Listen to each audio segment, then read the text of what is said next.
let's get on a roll here. It's short. My name's Joe Ruggiero. I'm at 245 Skyview Drive in Southbury. First, before saying anything else, I want to compliment the work that has been done on the new POCD because I think it's much better than the past versions and will provide some good guidance for the town going forward.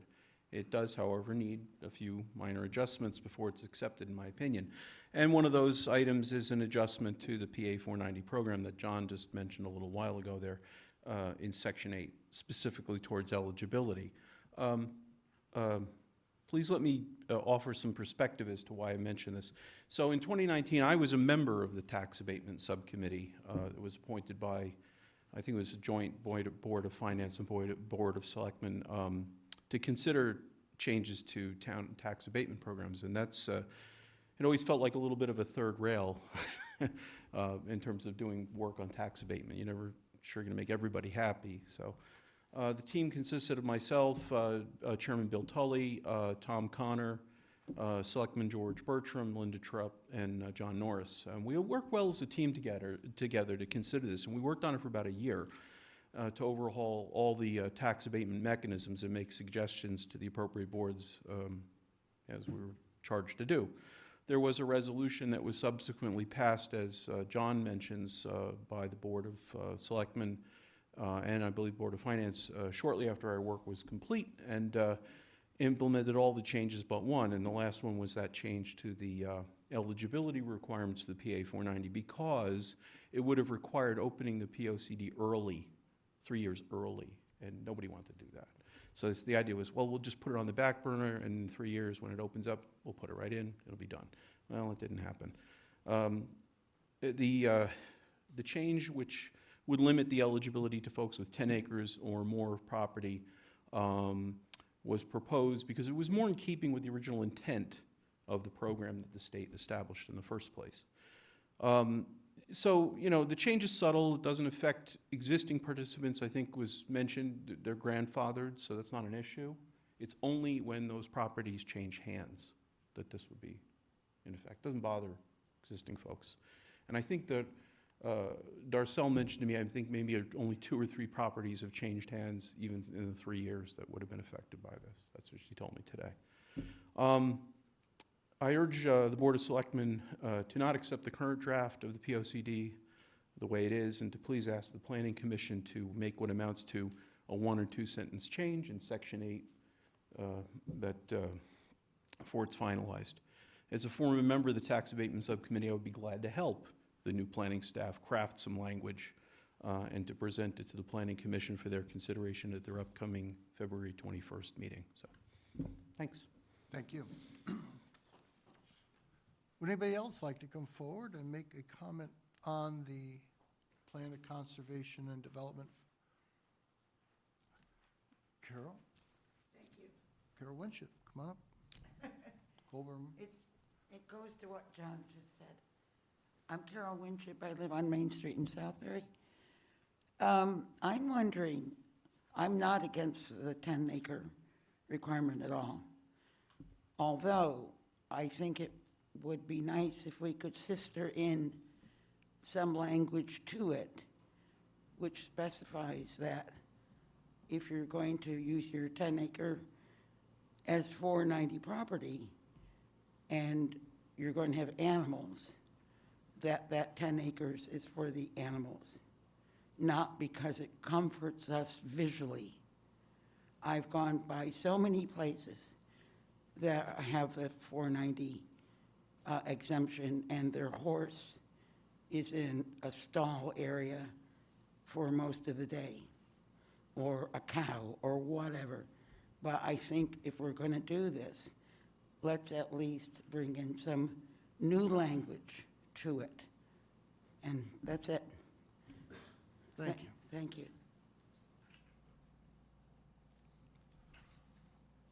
Would anybody else like to speak in regards to the Plan of Conservation and Development draft?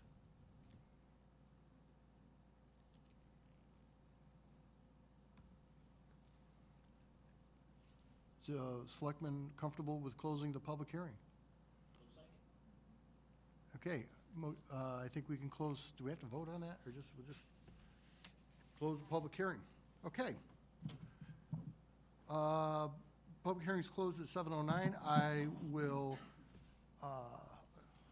call to order the Southbury Board of Selectmen regular meeting, February 2nd, 2023, at 7:09 PM. Can we have the Pledge of Allegiance?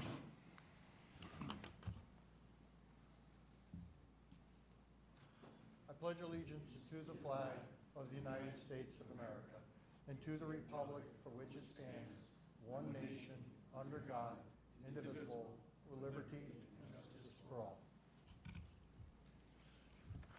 Okay, next up is public comment. If we have public comment, could you please come up and state your name, where you live, and you have 2 minutes to make a public comment if you'd like.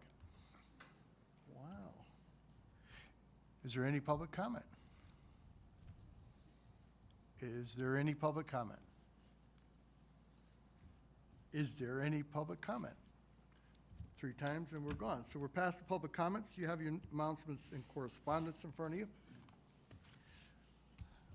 Next up is the consent agenda. Can I have a motion to approve? Second. Made and seconded. Any discussion on the consent agenda? Hearing none, all signify of approval by saying aye. Aye. Opposed? And it carries. Minutes of January 19th, 2023, regular meeting. Can a motion to approve? So moved. Have a second? John, thank you. Any discussion on the minutes of January 19th, 2023? Hearing none, all in favor of adopting? Signify. I'll abstain. I wasn't here. Could you turn your, I'll abstain. I you'll wasn't here. abstain. Okay, you weren't here. Okay. I'll call the vote. All in favor? Aye. Aye. 1 abstention, and it carries. Next up, unfinished business, the Plan of Conservation and Development for discussion by the Board of Selectmen. I'll open it up to the board if anybody would like to speak.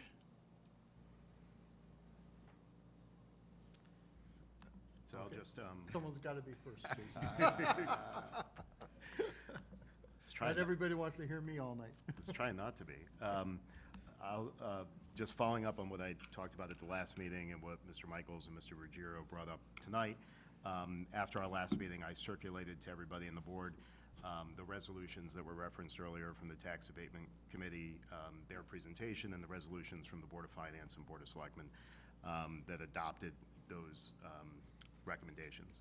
So based on that, and without going into all of the history and whatnot that I discussed 2 weeks ago, and then all the time and rationale for it that was discussed 2 years ago, I would be in support tonight of sending a recommendation to the Planning Commission to change that one aspect of the PA 490 portion of the POCD to include a minimum 10-acre requirement. And that's my main comment on the POCD draft. So for the sake of, there's 3 board members that weren't here then, but there's 3 of us who were. So Justin, I'd ask you to speak to that. Yeah, I would agree with Jason. I think that's the right thing to do. And I would remind everyone that, current holders of the benefit are grandfathered in, so they'll have it for the entirety of their ownership of the property. We're not taking anything away from them, but I think it does make sense moving forward to make this adjustment for all the reasons that we, as John correctly pointed out, I mean, it was approved by the Board of Selectmen and the Board of Finance as being appropriate moving forward. So I'm for it. So again, I was also on the board at that time, and you're right. The people who are currently in it are grandfathered. There's generally those pieces of property don't change hands a lot. I think the figure was like only 3 lately. In regards, there is, what does it mean from a financial standpoint? There's not going to be a big swing in a grand list or taxes. It's not going to push the needle anywhere. It's not going to be the golden goose, or it's going to be over time, it may change. Sometimes these properties, when they do get when they do happen to change, there's also the chance that it will be subdivided into lots. So, again, it's not taking anything away from those in excess open space. So I would recommend that also. Any questions or comments from the rest of the board? Yep. Appreciate what everybody's had to say about PA 490. Means a lot to me. I think the issue's been explained with sufficient clarity to understand why we should be supporting that. So, two other, or maybe three other things. Should we have a motion on that first, so we can put that on the record to make the recommendation? Sure. Can I, I'd like to make a motion to recommend to the Planning Commission that that in item 4 of the PA 490 section of the POCD on page 72, that the words "less than 1.5 times the minimum lot acreage required under the zoning regulations of the town of Southbury for the district where the lot is located" be deleted and replaced with the words "less than 10 acres." Do I have a second? Second. Okay, seconded. I'll open it up for discussion. I just want to make a comment here. This is no reflection on the people who've worked on the PO, Plan of Conservation and Development. It's no reflection on what happened. I think it was just something that got missed. And the checks and balances, that's why they're here. We caught it, in my opinion. I want this to be clear. This is not a reflection on the Planning Commission, the people working on the Plan of Conservation and Development. This was quite a while ago, and I think everybody just kind of assumed it was somehow being integrated, and that's not, I just think it got something that got missed. Okay, I'll call the vote on that recommendation. All in favor? Aye. Aye. Opposed? Abstentions? It carries. Any other discussion on the Plan of Conservation and Development? Greg? Yes, sir. To continue. So I wrote to Judy, included the Board of Selectmen in my email that kind of followed up on my comments from the last meeting about the density sorry, I'm looking at the wrong thing here. Density in multi-unit housing and how it looked like the maximum number has been, for all, at least the way I was seeing it, has been doubled from 2 to 4 units per acre, and just looking for an explanation on that. I will say, Planning Chairman Rich Teodo did reach out to me. I have not been able to reach back out to him. I missed his call. But I'm hoping the whole board, that we get more than just a phone call to me. I hope the whole board gets an explanation just so that we at least collectively understand it. So I'm looking forward to that. Good. So I think Kevin Bielmeyer is here. Kevin, do you have any, you've been involved in this along the way. Could you, if you have some input on that for the board, is it possible we could hear that? Sure. Kevin Bielmeyer, Economic Development Director. So when we were in that section, Selectman Kuhn, working on that area, a couple things come to mind from that time. One was that the affordable housing plan was being worked on concurrently with the POCD. You know, as you probably know, it was happening simultaneously, and then that ended up moving forward and needing to get done by the end of June. So a lot of the sort of the housing elements were informed, you might say, because it needed, the POCD needed to be concurrent with the affordable housing plan. So that's one thing I'll mention. The other thing is the state law changed in this regard with regards to the House Bill 6107. For example, when it specified that cottage cluster meant that grouping of at least 4 detached housing units or live-to-work units per acre are located around a common area.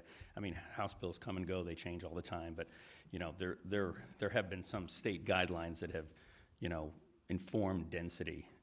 So this section definitely was something that was, you know, kicked around, discussed, battered back and forth, you know, whether to change it at all from the 2.9.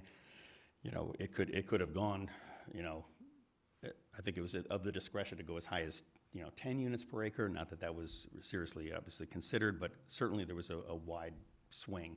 The settlement of 4, I think, was partly in line with that state law, and also with the fact that if we're doing the affordable housing plan at all, and there's mention in there that, you know, there should be some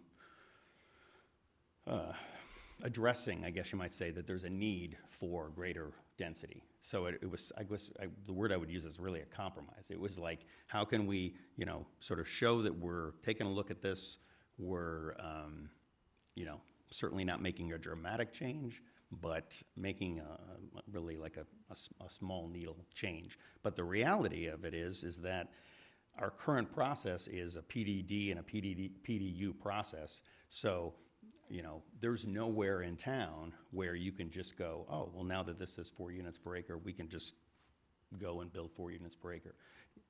Anybody that would be seeking to do that would still have to go through the current process of the PDU or the PDD to do that. Now, that's not to say that, you know, in the future that we couldn't look at an overlay zone and, you know, and pick a spot in town where we think we want a little more density and put something in place to make that happen, but that doesn't exist right now. So the bottom line is the 2.9 to 4 doesn't effectively change anything, more or less. It's just a recommendation that as we evaluate, every case is gonna have to be evaluated on its own individual merit. What the septics can hold, you know, when you look at what is a unit, is it 1 bedroom, is it 2 bedroom? You know, there's so much criteria that's gonna have to go into the evaluation of each project that it's by no means a, you know, a carte blanche magic wand to say, you know, now you get 4 units per acre. No, and, So- and I get that. Jeff and I actually talked a little bit about just, you know, how much there is that goes into, you know, citing a project, and Right. it's not going to be this one rule that dictates everything. Right. And I appreciate, you know, the fact that the town is being tasked, the planning commission's being tasked with putting together an affordable housing plan, and how do you show goodwill towards that effort? Right. Still, I don't know. Listen, I'm not looking to be out here on my own, you know, screaming about this, but I thought it was worth mentioning. In effect, that number doubles the units per acre. Well, it's just 2.9 to 4, so it's, But can you, and that was part of my question, actually. where do was you get just to to look 0.9, to have an right? understanding, can a builder build 0.9, you know? And maybe the answer is, yeah, that, you know, we do that. I don't know. yeah, I thought that was a strange number to begin with, like, you Well, know. because they did a 15, whatever it was, maximum 15,000 square feet per unit. So if you now change the unit of measurement to units per acre, it works out to 2.904. Yeah. So, So, yeah. you know, my question was, what does Southbury look like in 10 years with that change? Is that a number that someone looked at and said, with that change, we will gain an X number of, you know, units, dwellings? I think it wasn't so much that answer, it was just what is in line with, you know, if, you know, like I said, if cluster is 4 units, you know, are we sort of keeping up or in line with what is considered, you know, a density that is common today, given the fact that there's a, you know, a need for multifamily? I think possibly, there's a couple of things working here. One is, I think you have to show that you're not being restrictive, otherwise other things, hammers will fall. The second thing I think is, and maybe Justin, you're involved in the town and around, there's only a certain number of sites that would be conducive to that number from a septic utility Right. location. We should also remember, we already have this in our town. Right. We already have this density in a number of places. We have things that are much denser. And I know this because I live adjacent to 2 of them. You know, my office backs up to Pomprog Woods. That's Right. 10 units per acre. If they didn't have a big sign and a big driveway, I'd never know they were there. Right. It's, So- you know, people get scared about these huge things that are gonna drop in their backyard, but We have a lot of it already. I mean, Oldfield is dense. Right. The village is pretty dense when you look at the places that are actually occupied and take out the open spaces and stuff. Right. So we already have it. It's not that we've never seen this before. It's just, I think, in my opinion, it's bringing the regs up to a little more modern standard. I don't think you're going to see any big change in 10 years. The big change will come from 830G projects. And even those, when you look at the locations of condos and where they locate, there's not a lot left that can take a full 830G location. And then there's restrictions on 830G, 30% of your units being 830G to comply. Right. And the cost of building, how do you recover the money on the 7 units, 70% that's not? And in this market, it is a difficult thing to do. And get a return on your investment within a period of time. The numbers are difficult. So I honestly don't think that number is going to change. We're not going to see sweeping change in the way the town looks right now. Okay. Thanks, yeah, I appreciate the input. Actually, I have one more question. So I'm just curious, the way that the state statute defines the cottage cluster, it has to, the units have to be located around a common open area. Are we going to reflect that? If we're using that piece of it, are we reflecting both parts? Yeah, all the delineation in the POCD that focuses on, specifically on the multifamily dwelling units is in that addendum, Appendix B, Okay. in that section. And there's actually some visuals, that, like you said, show that. If you look on page 8, or A2, the cluster subdivision, it does have, points out where the open space is. It has the sort of center, circular. And so there is some criteria and recommendations for cluster residences in there, which is actually rather unusual, frankly, with the POCD, that it has such specificity, that it gets into the weeds like that. But this one certainly does. I think the most recent example of that cluster was a development up on 67 towards Roxbury. You hardly notice the buildings, but also there's a lot of open space was preserved, a lot of land was preserved. And again, it gives a little bit different type of housing for those looking for that. And I think that common ground is what their neighborhood thing that it is. Creating And like it a seems to be neighborhood, working quite well. The PDD process and PDU process that we have here in Southbury, while it's not the only place that has it, but I know for myself, it's the first community I worked in that had this process, and it really, it can be a win-win. It allows a developer to propose something that maybe we don't already have or isn't normally say allotted in a particular area, but it also, on the flip side, gives the town a great deal of leverage and control to say, okay, well, we will consider what you're proposing, but we're going to look at all this criteria, and it requires them to satisfy all that criteria, or they don't get to move forward. So it's a great deal of oversight, I feel like, and I think that's one of the reasons why there's so much successful planning that has happened in this town. Maybe it takes a little longer, but at the end of the day, you get something that everybody's happier with. So. And one of the things, I do believe we need to come up with some alternative or different types of housing to attract different people back. Planning Commission came up with the idea that you could have a apartment above the commercial property. We'd like to have, I know the movie theater has it. There's a number of businesses, and we now have a business that's Kevin Bennett's building apartments above 7 Poverty Road. Yeah. Poverty Road.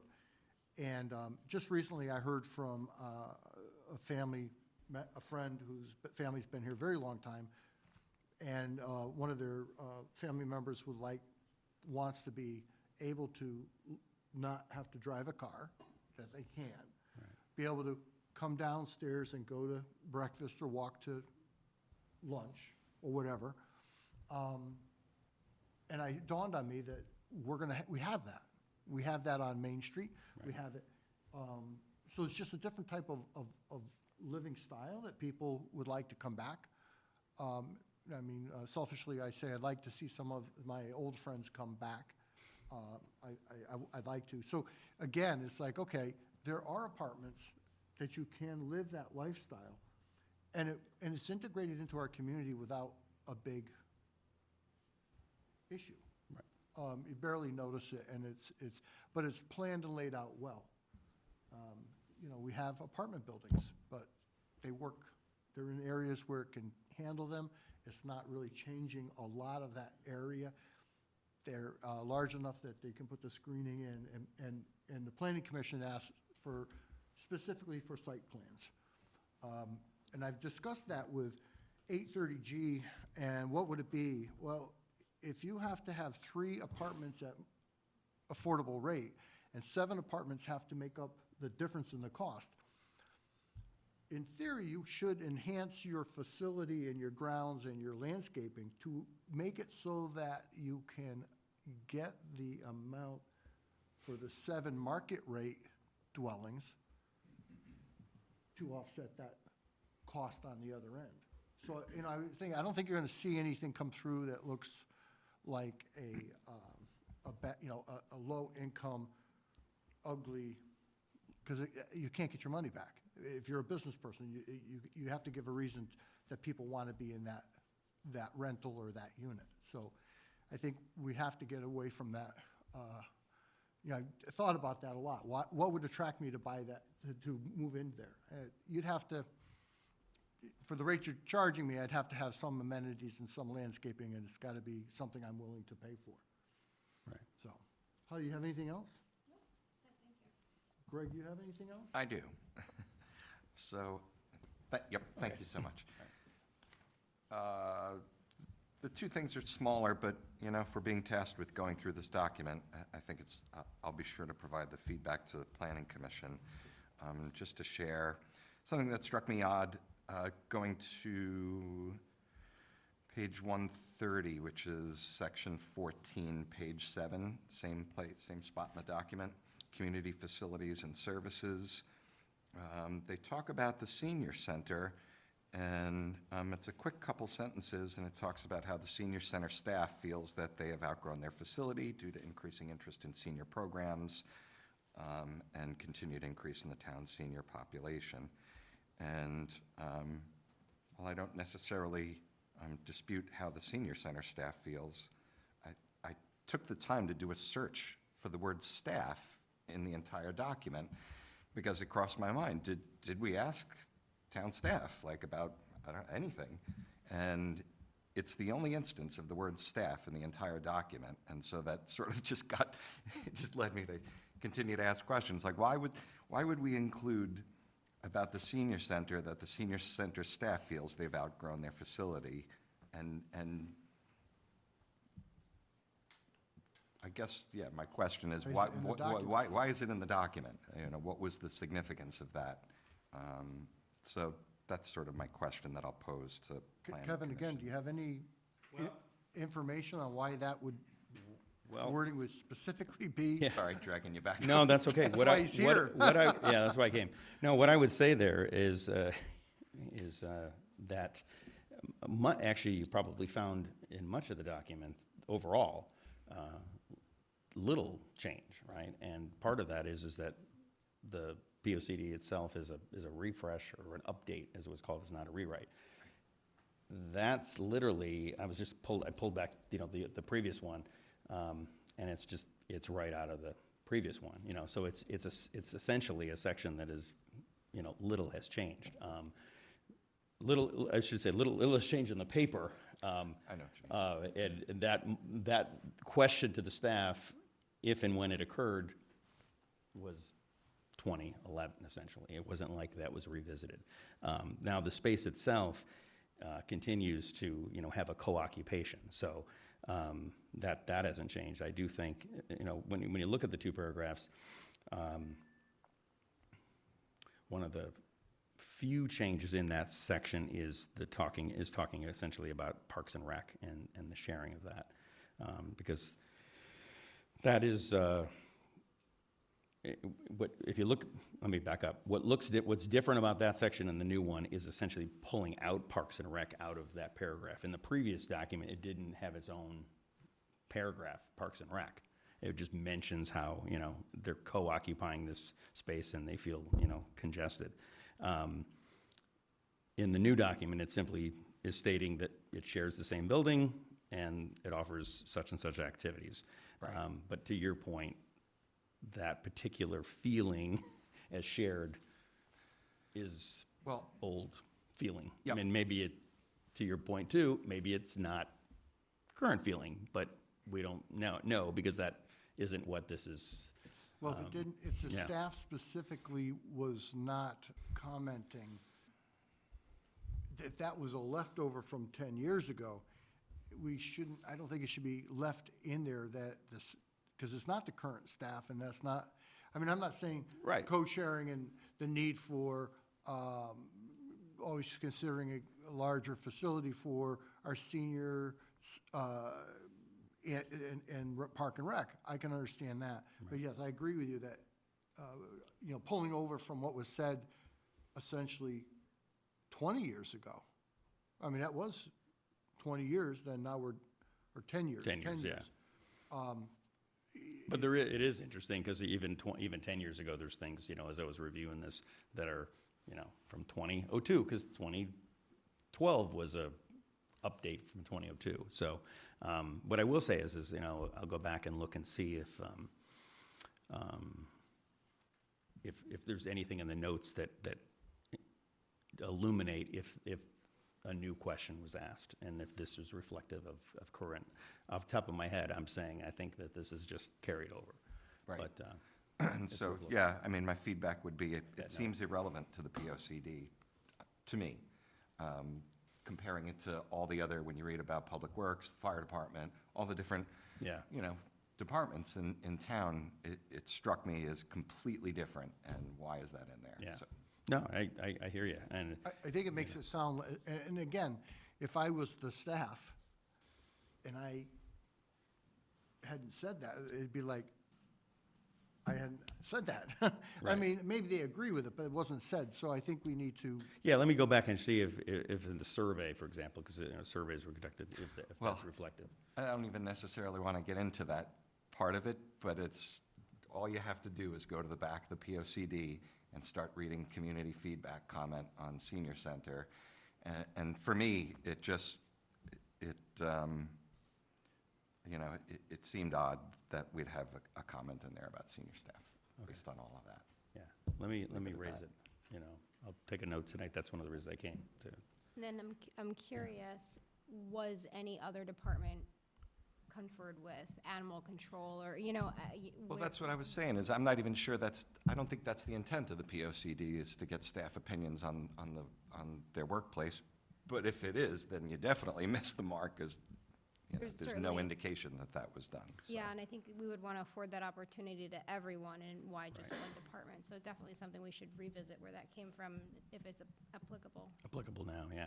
A lot of departments were consulted with this, mostly for just to go through for accuracy, So for example, Parks and Rec director was,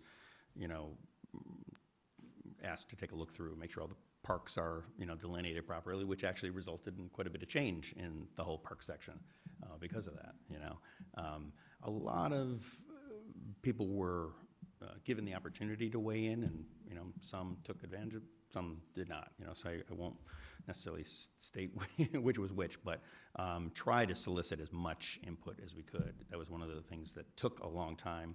Why the project took so long was, affording people the time to weigh in. We didn't give them 200 pages like unfortunately you guys had. We were like, oh, here's, these 3 applicable chapters. Can you analyze them? Oh, yeah, no, I remember this big open house and. Well, and we did the also open house, yeah. Really, Yeah. something. You can almost not do too much because there's so much there. I But also, this- when it comes to staff, we hire staff and animal control doesn't live in town. There's staff that's hired. Then we have senior center directors that are not from Southbury. We could have someone at a library, head of the library, who's not from Southbury. So this document is the citizens' document, not the staff's document. And the staff, of course, we participated as citizens. We participated because we who live here, we have input too, as citizens and selectmen, because maybe we have a little more idea. But I think when it comes to staff, no disrespect to our staff, but it's not their document, it is the citizens' document. Right. And if the citizens feel that facilities should be enhanced or made better, or the growth of our population, but the staff that was there is no longer there, so it's like, Right. okay. So I think what we're getting at is the mention of staff Is odd. odd Right, and yeah. probably shouldn't be in there. Yeah. Great. Is that, Yeah, no, that was it. I actually have one more thing that I just want to share, and it's, give me 1 second.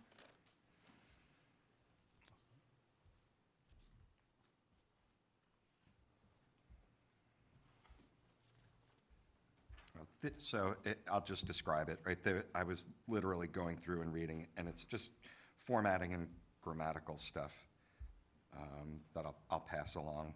If you go, there's like, you could see the way they format things so that text fits nicely in blocks and looks attractive, but the reality is that when you look at this, it's one gigantic, it just looks silly. So anyway, I screenshot it. I'll pass that along and any ask them. substance? Yeah. Well, you know what, for me it is, right? Yeah. The document's meant to be read, and when you look at words that have absolutely no spacing in between them, it's just 12 words butted right up next to each other. So It's to not that readable. point, that was one of the things that the planning and the planning department was a little concerned with, because they needed to fix some grammar, they need some other things that need to be corrected. The substance was what they didn't want, but they were afraid that was gonna be, they put it out and everybody's gonna look at all the spelling and the punctuations. They've Oh, gotta They clean up. did mention that, you're Yeah, right. they have to Okay. clean it up. Very good. That's all I got. Thank you. Justin, do you have anything? No, nothing more. John? Actually, just spent a bit of time looking it over and working through the maps and the details, and it's a kudos to the folks to put it together and work through it. It's exciting to see the conversational plan development, inventory assessments, facilities and services, and how they all interconnect, and it's a document that the town should be proud of. And so totally agree with some of the changes that we've talked about making, just whether one was, just omitted by an error, but, as long as we got it caught up, it's a gorgeous document. And I know that where I live up on a certain hill, the part about sidewalks will be much welcomed. So, no, but it's great to see the work that went into it. And coming from a background in architecture, and where I've taken a couple classes in community and urban planning, and not to use the word urban, but that was the class title. It's a pretty comprehensive document. So kudos to the folks that put it together. And to your point, John, thank you. And also our hats off to people who have done planning in Southbury for many years prior. That has led, Southbury's pretty well developed. There's going to be some more things, tweaks and changes, but Southbury's pretty developed out, and there'll be some changes, but thankfully, we've had some very good planning commissions, very good plans of conservation development in the past, very good financing plans, and that's what has led to the quality of life. Holly, do you have anything? I do not. Kind of reiterating what John said, it's, as a freshman member of the board that has not seen this before, and when I first got it, I was like, you start scrolling, and then you're like, I'm still going, wow. obviously it's an evolution, right? So what this version builds off of the last version, and they will continue to do that with future POCDs, and I think that's the right way to go. It's nice to have that foundation and such a robust one. Jason? Just two things I noticed. One, just a comment for Kevin that perhaps they can just check on the statistic on the educational facilities. There's a statement that says enrollment has been declining over the last 15 years, but has slowed in the subsequent 3 years. I'm not sure what that means, but also I think we should just make sure that's not a carryover and check what that is, because my impression over the last 3 years is it's probably increased from 5 years ago. So I think we should just look at that and make sure it's accurate. And the other thing is, there's a table 10 that lists active recreation facilities in town. And one of the facilities listed is the town beach, which has swimming, boat parking, picnic facilities, children's play area, volleyball court, and horseshoe pits, which would probably come as a surprise to many of our residents. I think we should delete that that section. That's dated. Other than that, just to echo some of the other comments and comments I made 2 weeks ago, this is a huge process that takes over a year, and it's hard always, but especially hard this time because we've had turnover in our planning department. We've had 3 different planning directors during the time that this has been going on, and it's statutorily required every 10 years. So I just thank the commission and staff and planning office and Kevin and everybody for their work and whatnot that went into creating the document. Okay, Kevin, thank you for coming. You've got what comments from Jason. I think they're relevant, just technical, and I think we'll be in good shape. Okay. No new business. First Selectmen's report. There we go. Just want to let you know the tax assessor's office grand list. Our assessor, Darcel Peters, has successfully closed the books on Southbury's 2022 grand list. I did sign it. The assessor's office completed the report on time. There's no extensions. And the grand list grew 29.23% increase over last year. On the fiscal office budget, this year's budget was, it's 2 weeks ahead of schedule. As you know, the selectmen know, but I'll let the public know, there was only a 2.88% increase over last year. And this number does include an additional officer to the police department. In the past, that's been discussed, and of course, there was always the discussion that if we actually budgeted for it, could we hire them? There's no sense in putting it in the budget if we can't get them hired, and I think we've done well with that. Even with some leaving, we've been able to do it. Get candidates in, good candidates, and that's, I want to stress that. Good candidates for our community, not just numbers to make the numbers. This will bring the total number of officers in Southbury, should the budget pass, to 25, and this is the most police officers the town will have ever had. I want to let the board remember that when I took office, first took office, there was only 17 officers on staff. So the good news is we're increasing services. We're not cutting services, and we are not moving capital out. That's a classic thing that governments do and municipalities do, is they move the capital out. I will advocate for staying the course on our capital projects so they don't cost us more down the road. It will catch up to you sooner or later. So we have a plan in place, and we're still waiting on the region's number and the governor's budget before we come to any idea what the mill rate, though I'm confident it will go down. I think we're just guessing at what that might be at this point. Southbury's 350th celebration, the Snow and Ice Festival, will take place this Saturday from noon till 4. Again, there was some concern. Kevin has said, you know, it's going to be cold. I said, well, it is the Snow and Ice Festival, and it is middle of winter. So surprisingly, there is cold has come. But this room will be open for some of the activities, right, Kevin, with some tarps down so we don't hurt the carpet, and face painting. I mean, we don't want frozen face paint.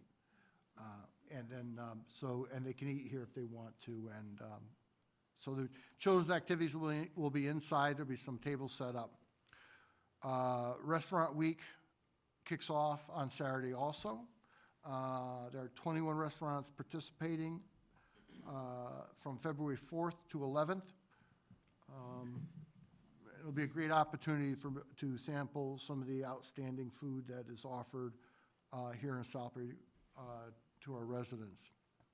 Special menus and pricing will be available and are shown online at Southbury. And Southbury.com, there's a link to those special menus. So they should be able to, Kevin's been pretty busy. I had to sample all of them.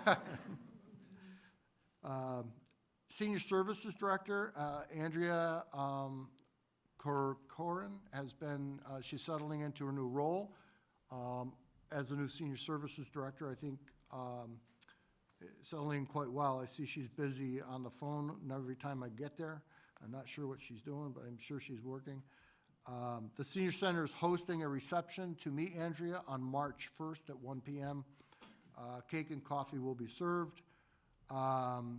To the board, if you would like the board to show up and give support for the new, if you can, have a cup of coffee, piece of cake, meter. If you get a chance, please RSVP. It'd be nice to know by February 22nd, just let them know you're coming. So please stop by and wish her well. The pool survey, I know everybody's waiting. I am anxiously waiting. Everybody's waiting. I am anxiously waiting for the pool survey. It's been closed. You have to understand that they have to digest all the data to come up with the results. It's closed, here's the number. So they're analyzing it, and then at the Center for Research and Public Policy, we expect to have that report next week of what the results were. Our Public Works has been benefiting from this warm weather. I mean, it's been really, you know, they've been out there doing a lot of other tasks that can be done in this good weather. We've been getting ahead on other projects, one of which we had a trail that was on someone else's property. They asked if it could be moved and, you know, let them know, and they were right up there and get it moved to the right spot and get it corrected, and, you know, they're out there working. So we've been benefiting, and one of the places we're definitely going, if the weather holds fairly decent, I know we can't have 22 storms in the next 22 days. Well, maybe not, but the overtime and, of course, fuel cost, usage, and salt. So I'm hoping to see some savings coming down the road in this year's budget with that. Okay. Can we have reports from liaisons? Mr. Betty? None of my groups have met since our last meeting, and obviously the 350th, already mentioned, put your mittens on and come on out for a little bit on Saturday. That's it. There's food trucks. Yeah, and hot chocolate. Great. Jason? Library and LAPC have not met.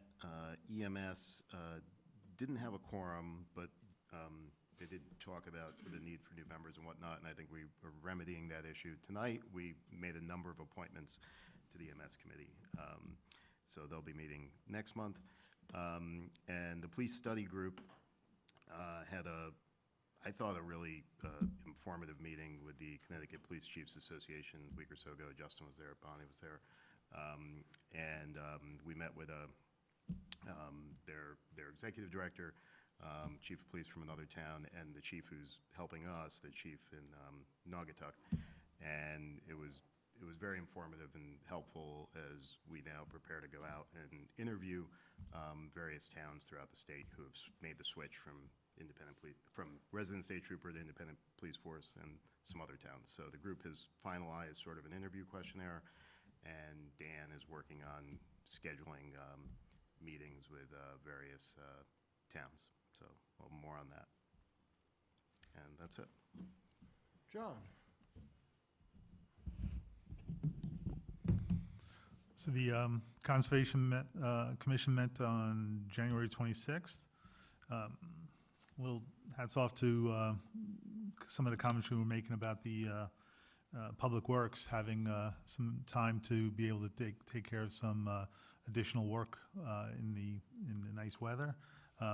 So in their notes, there's quite a bit of work they've been doing there. Bennett Park, Hunnan Park, Jeannie Pierce, and Platt Park have all had some substantial tree clearing and cleanup work done. So that was pretty tie in with that work. At Bennett Park, they're specifically working or continuing to work on the park's erosion, and they've started planning on installing some little fence or perimeter along the river there in the spring, so that they can have a no-mow area where it can start to grow in a little bit and try to keep traffic down off the actual banks of that area. Janie Pierce working on some pond treatment for the spring, and then in Shorts Field working on that old Japanese knotweed, I should say.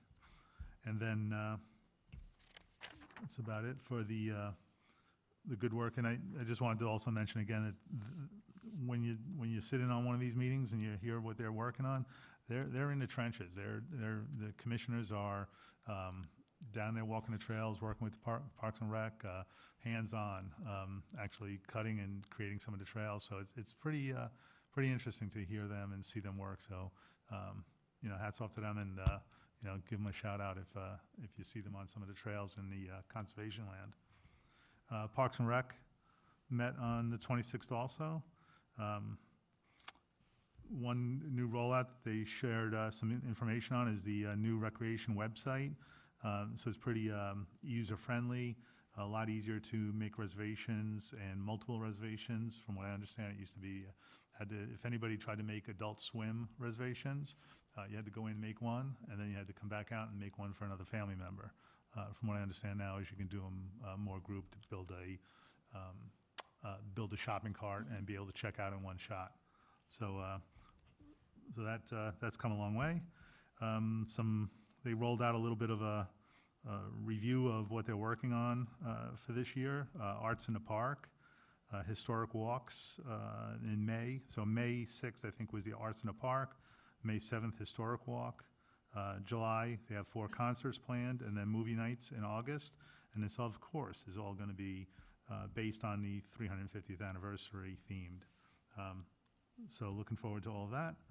And then to those folks who like to play pickleball, they're considering moving the courts, or they are planning on moving the planned courts from Community Park to Ballantyne Park.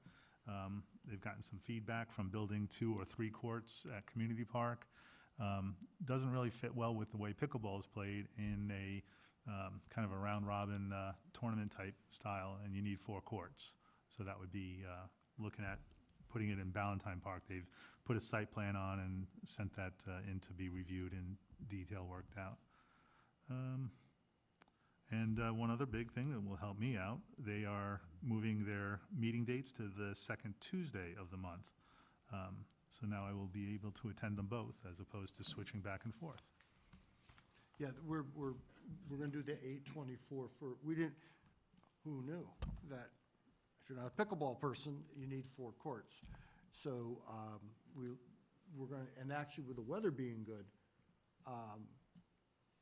Public Works is crushing and doing work with material that if we don't have frost in the ground, they can start building the pad and getting it ready to they could run the machinery. So I mean, Public Works is screening, processing, getting things ready because of the weather's holding us. So